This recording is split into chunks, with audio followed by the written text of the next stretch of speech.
The story of Sisera is one of the most dramatic accounts in the Bible, found primarily in the book of Judges, chapters 4 and 5.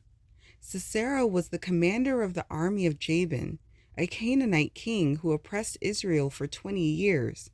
He commanded a powerful military force that included 900 iron chariots, which gave him a significant advantage over the Israelites. At the time, Israel was being led by the prophetess and judge Deborah. The people cried out to God because of the harsh oppression they suffered under Jabin and Sisera.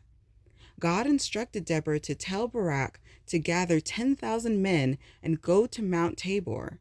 God promised that he would draw Sisera's army to the Kishon River and deliver them into Israel's hands. Barak agreed to go, but only if Deborah accompanied him. Deborah agreed, but prophesied that the honor of the victory would not belong to Barak, because the Lord would deliver Sisera into the hand of a woman. When the battle began, God intervened.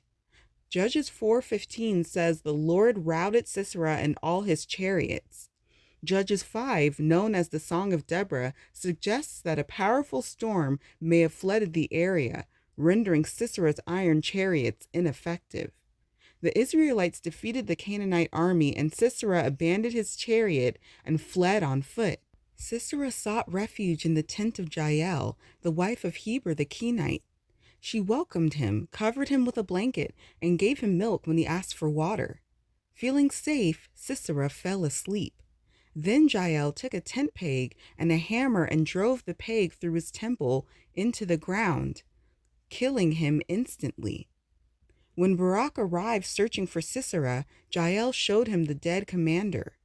Deborah's prophecy had been fulfilled. The enemy leader had been delivered into the hand of a woman. The story highlights several themes. God can use unexpected people to accomplish his purposes. Human strength and military technology cannot overcome God's plans. Courage and obedience matter even when circumstances seem overwhelming. And God often works through people whom society might overlook, such as Deborah and Jael. One fascinating contrast in the story is that Sisera, the commander of 900 iron chariots who terrorized a nation for 20 years, was ultimately defeated not on the battlefield by another general, but in the tent of a woman who was not even an Israelite military leader.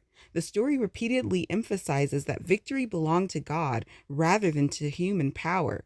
Sisera found himself in the place that he thought would provide refuge, and it became the place where God's judgment found him.